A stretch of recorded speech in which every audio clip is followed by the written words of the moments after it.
والصلاة والسلام على أشرف الأنبياء والمرسلين نبينا محمد وعلى آله وصحبه أجمعين. السلام عليكم ورحمة الله وبركاته. Today, inshallah ta'ala, we will pause a little bit and we will be speaking about a subject a few brothers yesterday triggered that subject. Before, inshallah, we carry on the dars. I was sitting with a group of brothers yesterday who are طلاب علم, and they said that there is a real problem among so many طلاب علم and among so many practicing people these days, which is related to how to deal with matters of differences. And they were talking about one of the individuals who have certain views about some Islamic issues, and they said that some people, because of his views, they believe that he committed an act of kufr and he became kafir. And as a result of that, everyone who is not denouncing him as a kafir, he is becoming kafir as well. And anyone who is associated to him or not clearly or openly denouncing him as a kafir, then he becomes kafir as well, because it is a well-established principle in Sharia that the one who does not make takfeer of the kafir, he is a kafir as well. The one who doesn't denounce kufr for the kafir, he is a kafir himself.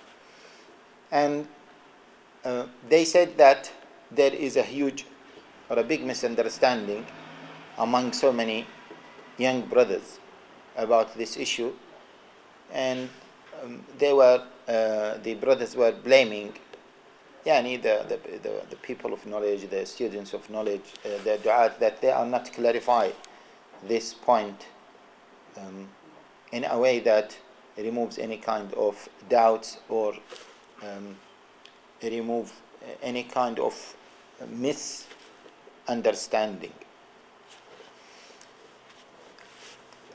This issue, I'm not talking about takfir, but I'm talking about a critical issue. Maybe we have not mentioned it clearly before in one of our durus, and I found it important to speak about it.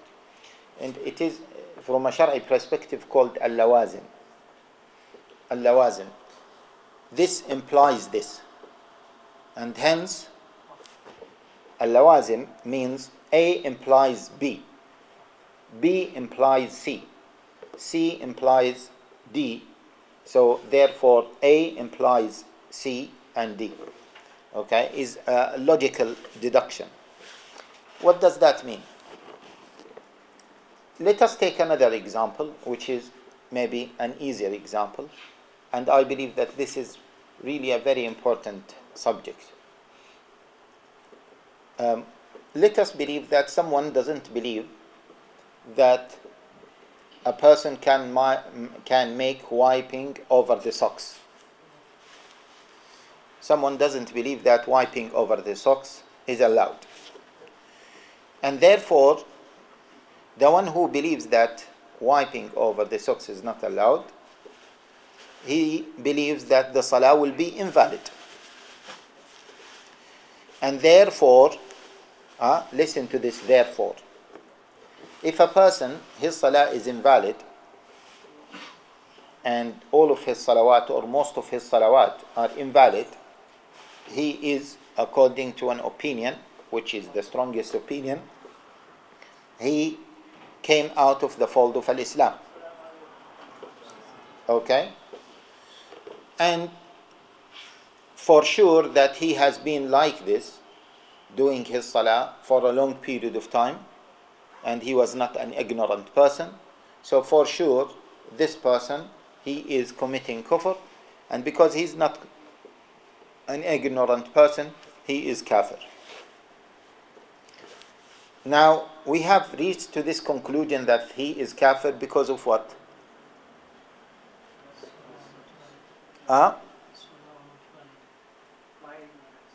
Because of masah ala al-khuf.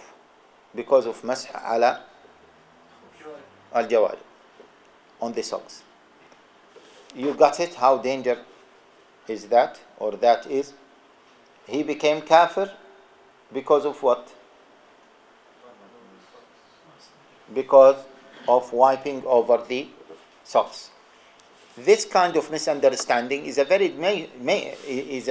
problematic and is a very dangerous misunderstanding because of this lawazim. He is doing this, and therefore that is the consequence, and then we take it one step further, and that is the consequence, and so on and so forth. Another example: a person got married without the permission of the wali. At that time, for example, he believes that marriage without the consent of the wali is okay. So he has done that. The lady has done that. After some time, he was doing some study and research, and he found that was not an invalid. That was not a valid opinion. Okay, to marry without the consent of the wali. And therefore, he had some children. The children were produced, okay, during an invalid marriage. And therefore, they cannot take the lineage of their father. And therefore, how do we judge them? We judge them that as if they are like the children of zina. Okay? We judge them as if they are children of zina. Another example, you know that practicing this dua after salah in congregation, many people are doing it. Some people believe that it is bid'ah. And therefore, the person who is doing it, he is what? Mubtadi'. Yeah? And it has been stated by so many scholars in the past that the bid'ah is worse than a kabira, is worse than a major sin. And therefore, those people who pray and make dua, they are worse than the fornicators, because they are mubtadi'een. Okay? And moreover, it has been stated by Sufyan and many others that even you don't give them salam, because they are destroying the deen from within. This phenomenon occurred some time ago in some Arab countries, and they started to believe, it's a very dangerous phenomenon, they started to believe that the leader of that Muslim country is a kafir. And the people who are working under that government, yeah, because they are accepting the authority of a kafir over them, then they are kuffar. And the normal people, because they do not denounce the government and they do not denounce them as kuffar openly, they are kuffar as well. And the imams who were appointed by Wizarat al-Awqaf, the Ministry of Religion or Religion Affairs, okay, because that Wizara or that ministry is part of the government, which is a kafir government, so therefore the wazir, the minister, is a kafir, and anyone who accepts his authority is a kafir, and any imam who is appointed by that minister who is a kafir is also a kafir. Is all kafir times kafir. No, seriously, that happened.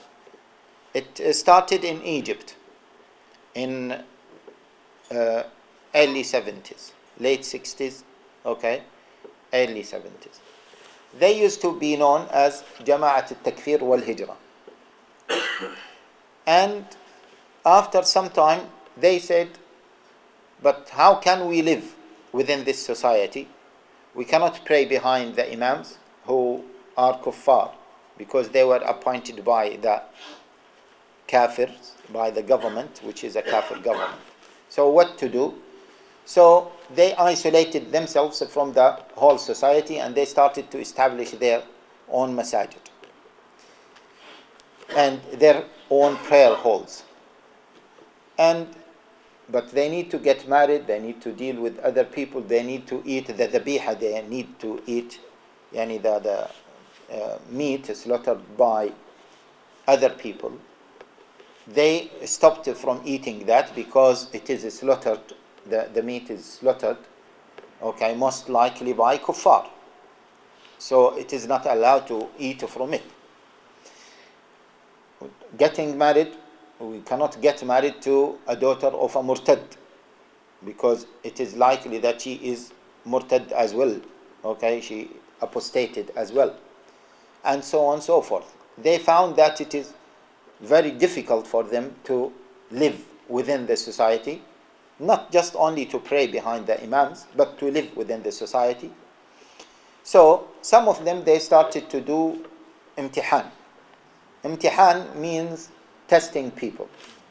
Before going to a friend or before eating from any meat, they will ask the person who is slaughtering these kind of sheep or cattle, do you make takfeer of the government?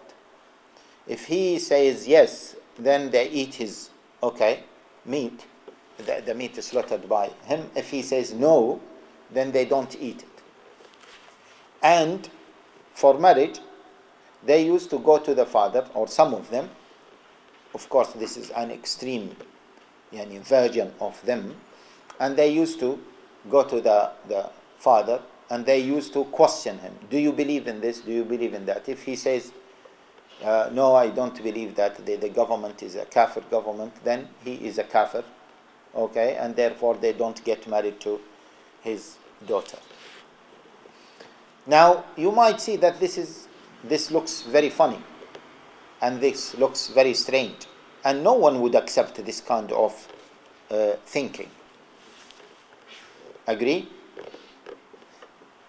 It looks now like this, but many people, many young brothers fell into this problem at that time, and we normally see some people in some countries who are holding this kind of process of thinking.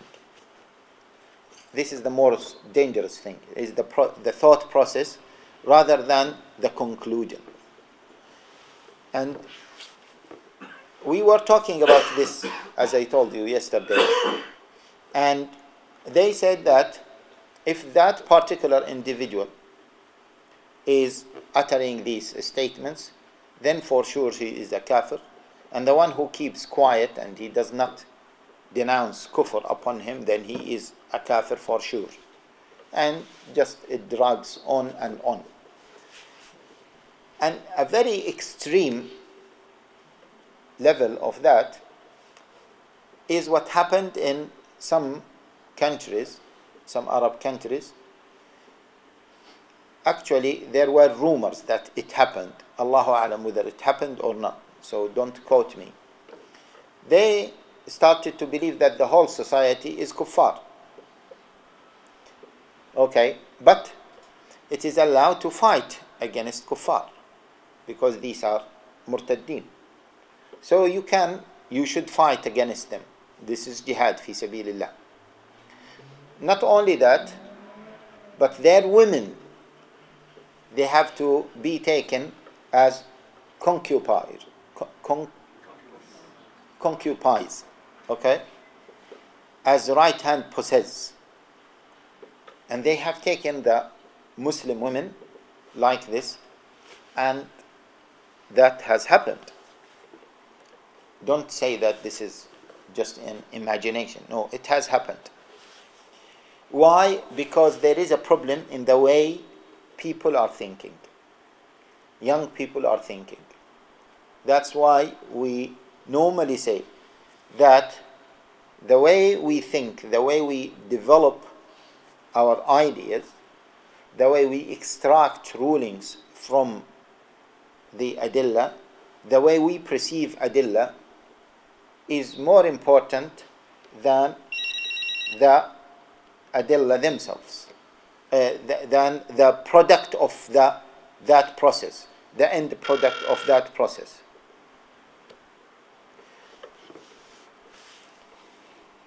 Now let us go to the first example, which is what? A person became kafir because of what? Because of wiping over, not the khuf, the socks. Yeah, non-leather khuf. What was the mistake? What is the mistake?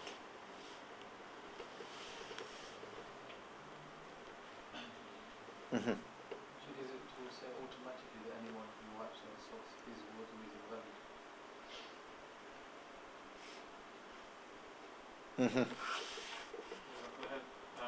Is the mistake that there's ikhtilaf on this, that if the person thought that their wudhu was valid, then it was, but if they knew that, if they were of the opinion that they can't do wudhu like this, but they still did it, then it would be something else. Who else? Who wanted to say?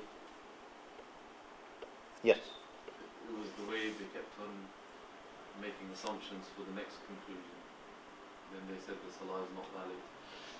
So, and each time they extracted the ruling further and further. Okay. Anyone else? I'm thinking that their opinion is the only valid opinion. Okay. Yani we want, as they say, the crux of the issue. The mistake was not thinking about what the other person believes. Excellent. Yeah, that is the point. Okay, all of you, yani you mentioned it, but that is in a very brief way. They judged others according to their own what? Belief. They judged others, okay, according to their own belief. And that is a very big mistake. Yeah? A very big mistake.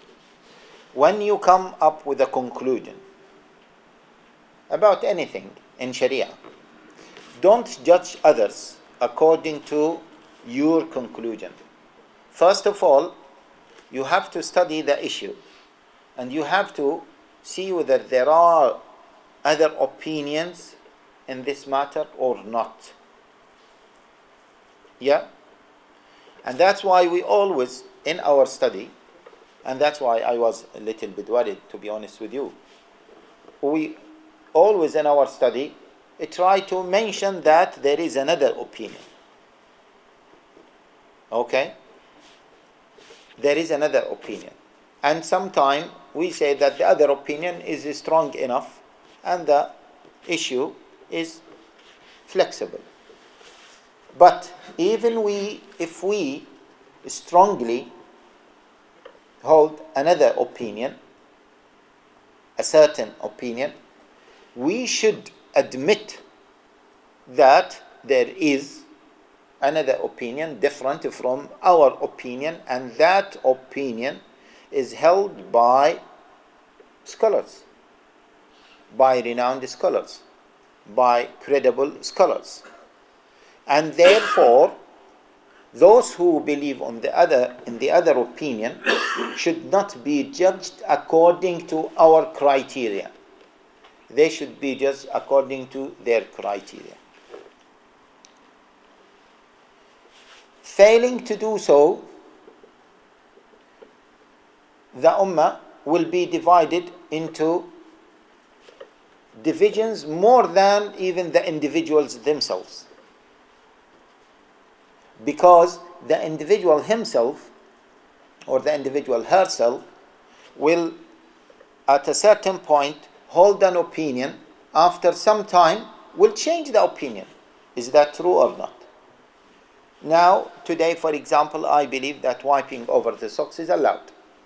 Maybe after 2 days, I do a little bit research, maybe I become convinced that no, wiping over the socks is not allowed. So, how do I look to myself when I was wiping over the socks?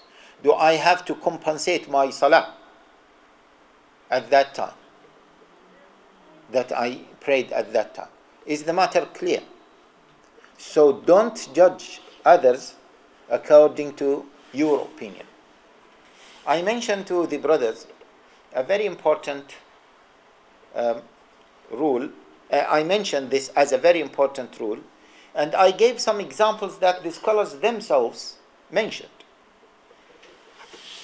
One of the examples is the example given by the Hanbali scholars. The Hanbali scholars, they believe that eating from a camel flesh breaks wudhu. The flesh of the camel breaks wudhu. And this is one of the particulars of madhab al-Hanabila, mufradat al-madhab. They said, and al-Mughni mentioned something like this. If the Imam is a Hanbali and he is followed by 2 people, one of them is a Hanbali and one of them is a Hanafi, and the Imam ate from the camel, camel flesh, and he went to prayer without wudu. The Hanbali, he witnessed this and the Hanafi witnessed this. For the Hanbali, the salah of the Imam is not valid. For the Hanafi, the salah for the Imam is what? For the Hanafi. The salah for the Imam, for the Hanafi, طيب, is valid. Okay? He doesn't believe that this breaks the wudu. Okay? He doesn't believe that this breaks the wudu. So he saw the Imam, for him it doesn't break the wudu. He doesn't know that this is a Hanbali Imam. Okay? It does break the wudu or it doesn't. Okay? Break the wudu for him. So therefore, he should not judge outside this, and for him the salah is valid.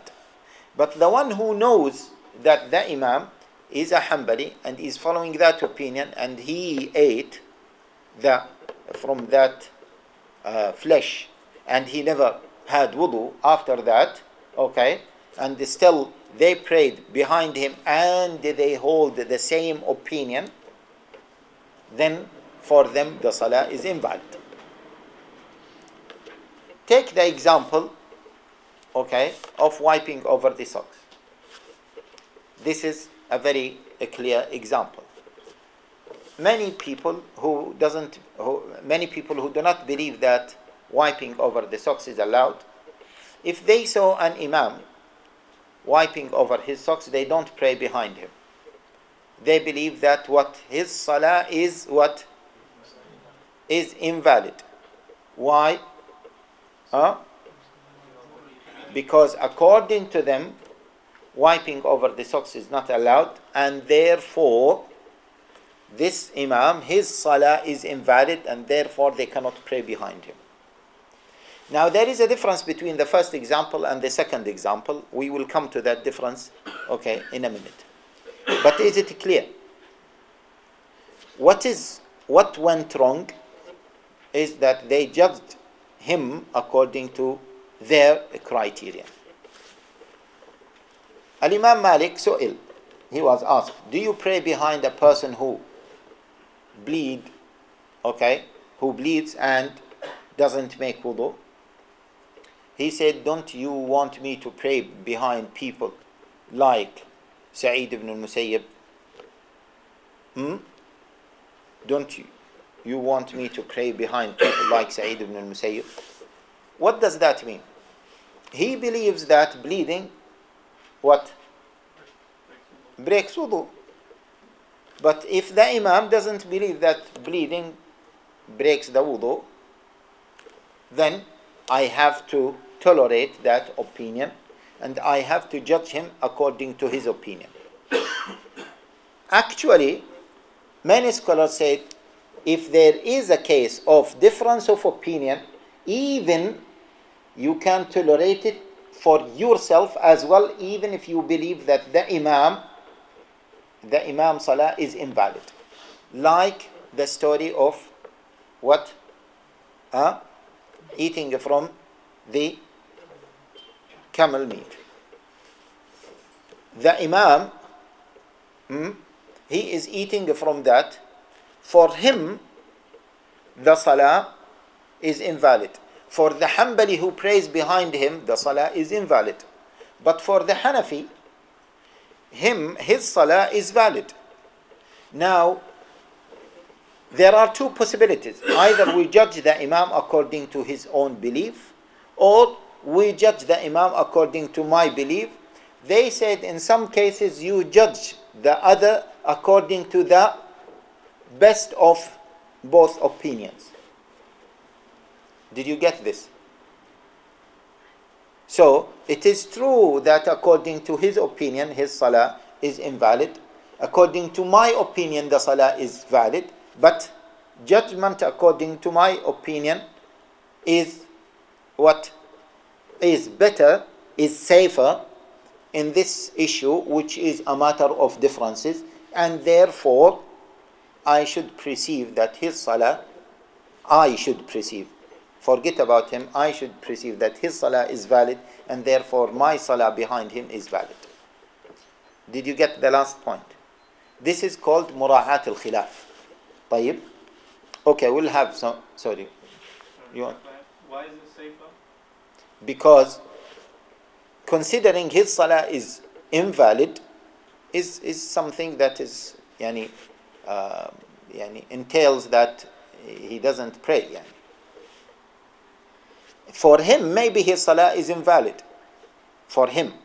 But for me, because there is a valid opinion that this person, his Salah might be valid although he has done that. There is a valid opinion and I hold that opinion, okay? And it is safer for me, then let me go for that.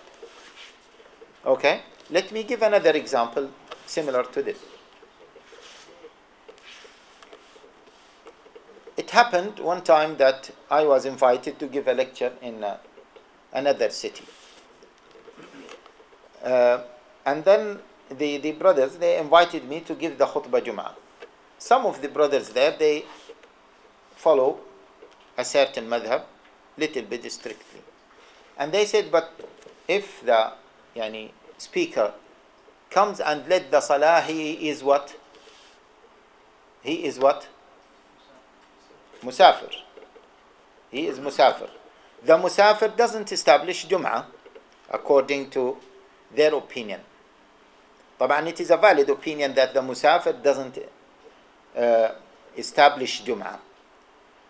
The one who is a musafir doesn't establish Jum'ah. There are some technicalities, but it is a valid opinion. It doesn't mean that he is haram to pray Jum'ah. This is one mistake. It doesn't mean that it is haram to pray Jum'ah.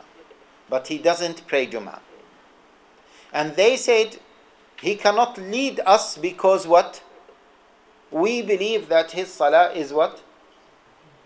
Is invalid. And he believes that he is a musafir.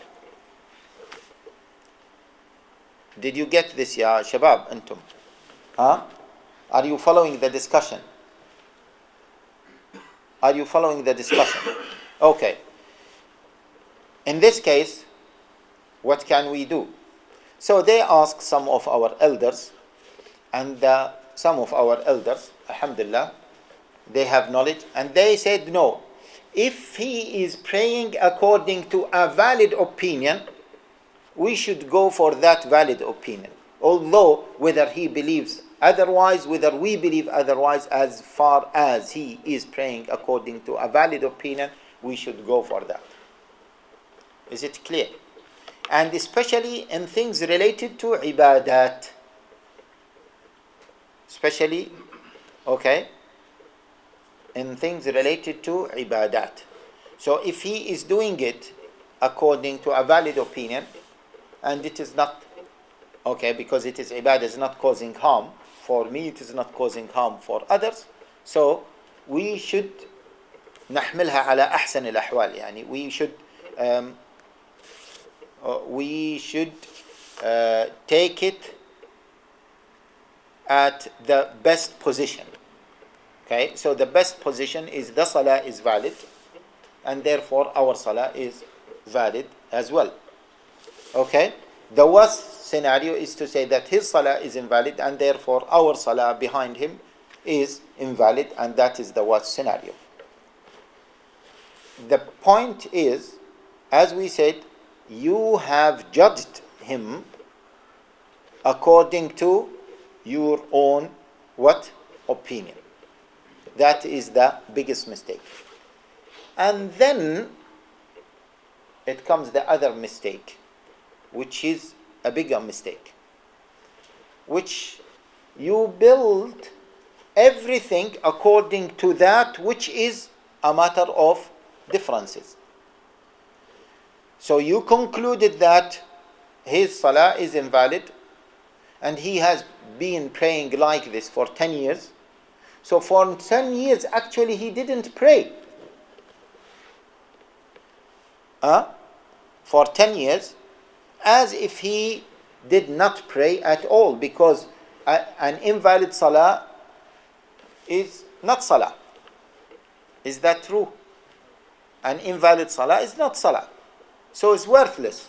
And because it is worthless, it has no value, and khalas. For 10 years, he has not prayed. For 10 years he has not prayed. His salah, he is actually kafir. And if he is kafir, then maybe his cohabitation with his wife is haram, and the children might be children of zina, and maybe later on we can have jihad against them, and we can take their wives as right hand possess, etc., etc.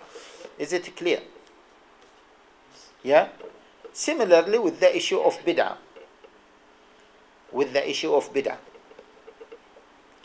Now, some people raise their hands after salah and they make dua. They believe that they are doing it following the sunnah. Is that true or not?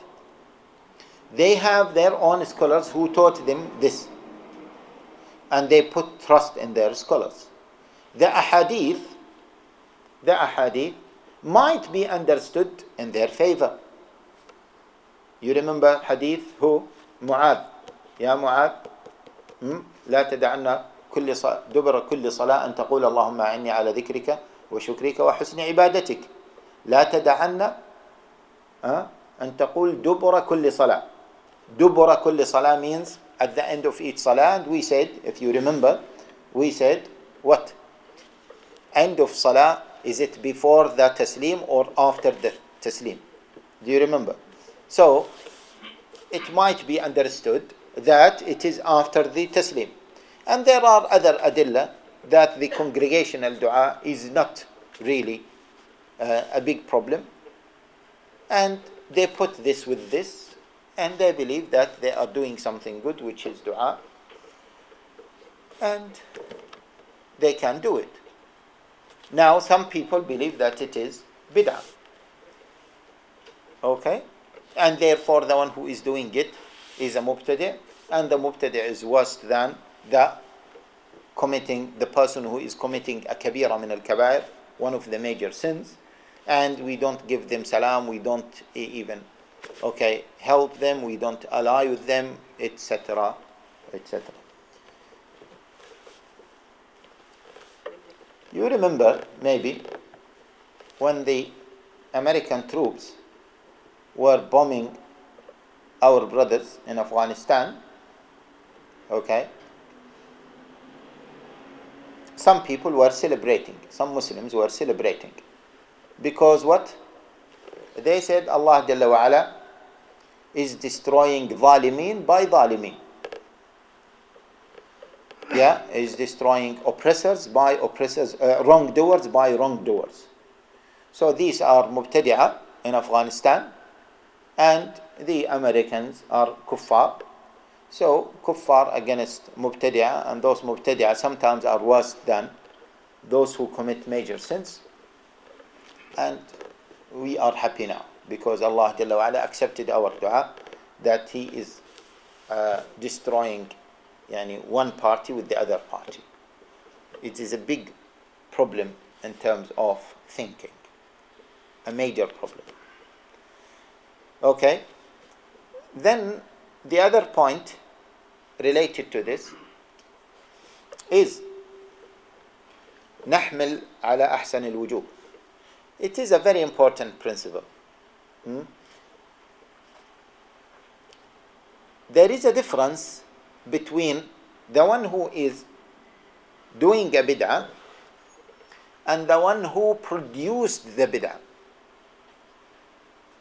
Is it clear? The one who invented the bid'ah is different from the one who what? Who is acting upon it. Can you see the difference? Huh? Can someone tell me about the difference? What is the difference between the person acting upon a bid'ah and the person who is what? Producing the bid'ah, inventing it. Yes, Ya Mahmoud. The one who produces it, he knows that it's not from he knows that it doesn't exist already, but still regardless he brings it in thinking it will benefit the people. Whereas the people who follow it, they may do it out of taqleed or out of scholars who they trust, hence they can't be held as responsible as the one who invents it for the moment. Exactly. The one who is producing it, he is the one who is trying to compete with the Sharia, with Allah Jalla wa Ala. Because he is saying, as if he is saying, Allah is legislating for us and I am legislating. That's why this kind of person, he is worse than what? Those who are committing major sins. But the one who believes that there are certain scholars with credibility and they have knowledge, etc., and he is just following them. He is not introducing, inventing, producing something new. This person, he is excused. Actually, when he does something as it is sunnah, he will be rewarded. Agree or not? Agree or not? And therefore, once we deal with him that he is someone who is trying his best. And he is trying to get a reward from Allah Jalla wa Ala, and he is trying to act upon the sunnah. Is it clear? Yes. The other side, he will be rewarded for his action or the reward for the love behind the action? For both. For both? Yeah. The bid'ah, he will be rewarded. Yeah. The question is he going to be rewarded for his intention or for the action? And we said, in these matters that are not very clear, he will be rewarded for both. يعني الأمور المحتملة. Okay? For example, making this congregational dua after salah,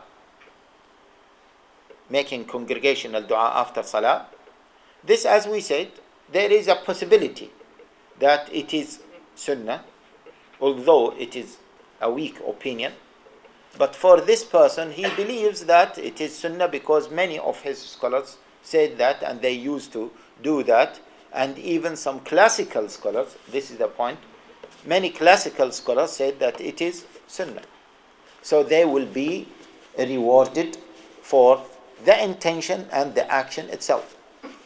Okay? But if the matter is a clear bid'ah,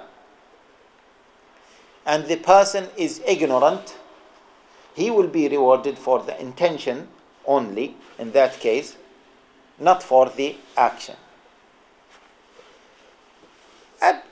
As we say, at the end of the day, this is all lies with Allah Jalla wa Ala. Allah Jalla wa Ala, He is the one to reward people. But the differentiation is important. Ibn Taymiyyah rahimahullah, once he was walking and some people came and they were about to beat him. We mentioned this story before. They were about to beat him. And then his students came. They protected him and he went with them, and they said, his students said, we want to go and beat them up. He said, no, don't go. Why? He said they might be rewarded because they were thinking that they are defending al-Islam by doing that. Did you get this, yeah, brothers? He said, don't do that. Why? Because they believe that they are defending al-Islam by doing that. Imagine this level of justice that Shaykh al-Islam Ibn Taymiyyah had. And in conclusion, brothers and sisters, we have to be careful when we deal with issues that are matters of differences, one thing. And the other thing is, if there is ignorance among people and they don't know. The third thing, we should differentiate between the level of bid'ah or the level of mistake. Yeah? The level of mistake. A matter that is possible, and there are two strong opinions, is different from a matter that is what? Clear cut. Yeah? So, you need to disseminate this understanding to other brothers in order to try to limit this problem, this phenomena, to limit it as much as we can. If we don't do that, then there might be a time where we all regret, because those young people, they might develop their own ideas and they might come up with conclusions similar to the conclusions that we have mentioned. And they might believe that all Muslims around them are kuffar. We have to be very, very careful. And as I said to the brothers, whenever someone says, just remember this statement, they say that this is bid'ah, and it is not a clear cut, means not all scholars agreed upon it. Just respond by saying that this, in your view, is bid'ah. Remember the statement, in your view is bid'ah. If someone said, this is the sunnah, again, say, in your view it is the sunnah. Okay? Don't judge me according to your view. So these are the two statements. In your view, it is bid'ah. In your view, it is sunnah. And the second part of the statement is, don't judge me according to your view. I hope that the matter is clear, inshallah. Jazakumullahu khairan. Okay, if you have questions, yes. If the sisters have questions, please send them, okay, quickly, and inshallah we will deal with them either today or next week, inshallah. Yes, تفضل شيخ. You know, you said you shouldn't judge people according to your beliefs. So the opposite to that is to judge people according to their own beliefs. Yeah, provided that, okay, that doesn't lead to أسوأ الاحتمالين, يعني the worst of both opinions. Okay, so that kind of answers the question that the Hanafi might, for him it doesn't break the salah, the camel meat. But he can't say that according to your madhab. Yeah, it breaks the salah, so your salah is invalid. So yeah, that answers that. Yeah. The other question was, this is called mura'at al-khilaf. Yeah, you know what you're saying. Theoretically, this could lead to no enjoining the good, no forbidding the evil. Every person could have an excuse to follow what he trusts. Could it lead to, for example, a Shia person being excused because he has okay. love of Ahlul Bayt? Yeah. There would be no incentive to find the truth anymore. Okay. طيب, the question is, if someone said that this leads to leaving, enjoining the good and forbidding the evil. Yeah, this is a very valid point. But here, the scholars have a clear قاعدة, which is لا ينكر المختلف فيه وإنما ينكر المجمع عليه. Don't forbid someone from doing something, okay, which is a matter of differences. Just enjoin the good that all agree on, and forbid the evil that all agree as evil. And that's why Sufyan ibn Uyayna said, Sufyan al-Thawri said, إذا رأيت الرجل يعمل العمل المختلف فيه فلا تأمره ولا تنهاه. If you see a person doing something which is a matter of opinions, don't, okay, stop him and don't command him. Is it clear? Is it clear? Matters of differences. But the scholars differentiate between two types of differences. خلاف شاذ. خلاف شاذ وخلاف معتبر. خلاف شاذ means a person is holding an odd opinion, an abnormal opinion. This we don't treat that odd opinion as a matter of differences. Is it clear? But were there a strong opinions and each opinion is held by a number of scholars, classical scholars, then that is a difference that we should be tolerate to, okay, or with. Is it clear? Now, here there is an issue that comes.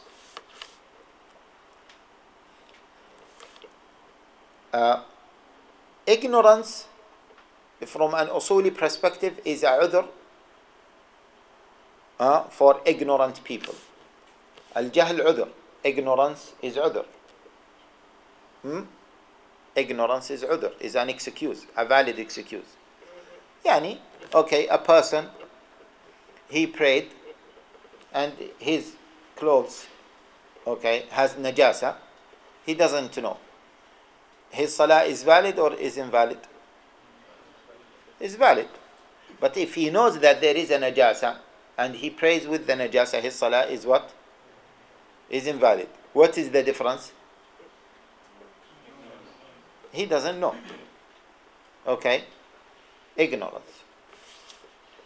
Yeah? This is very important. When ignorance spread, then we have to be careful.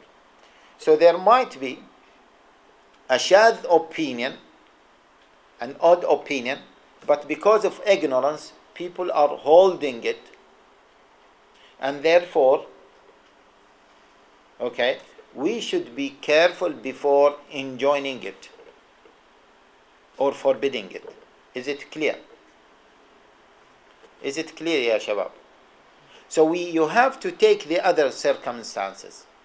And therefore, the first step, when you see someone who is doing something that is a clear munkar, not a matter of differences, is to approach him in what? A very nice way. Until you understand his view. Let me tell you something. Yeah? In Saudi Arabia, people consider smoking as haram. I consider it as haram, smoking. Yeah? And normally, we used to enjoy the good and forbid the evil. And when people smoke, we used to ask them to stop. And sometimes, of course, when we were young, we used to be a little bit harsh with them. Okay? This is normal. Young people, they like to prove themselves. Long time ago, even before the last visit to England, before I settled here, I visited some places and I saw many of the elders, mashallah, with long beards, and they come from the masjid, they just prayed. The first time I saw it, they just prayed Jum'ah. And they came and they started to smoke just outside the masjid, a few meters outside the masjid. So that, for me, that was really odd. How can they do that? Yeah? But later on, I came to know that many of their scholars believe that it is what? Makruh. And even some people say one or two, even it is not counted as makruh, because as you are drinking, okay, a cup of coffee, it has an element of, okay, and is wasted anyway, and maybe cup of coffee is more expensive than, okay, one or two cigarettes. So if you want to say that this is makruh, you should say that drinking cup of coffee is makruh as well, or even is haram. Okay? So we came to know about this. Now, imagine had we went to those people and say, what are you doing? Fear Allah. You are just coming from the masjid. And I remembered that this happened, during Hajj. Because in Hajj, this is one of the wisdoms. You meet all different types of people. And we were shocked. We could not handle it. To see people in Arafah with long beards, elder people, mashallah, white beards, and they are smoking. We cannot handle this.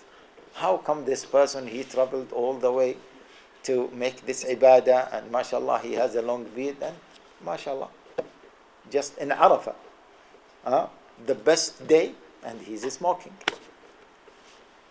We could not handle it. But طبعا, ignorance is a problem. As they say, ignorance is the enemy of the person.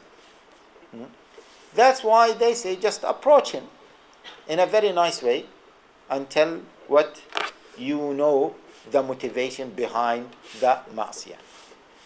The last thing, the scholars said there is a difference between ma'siyah that is related to others and the ma'siyah that is related to what?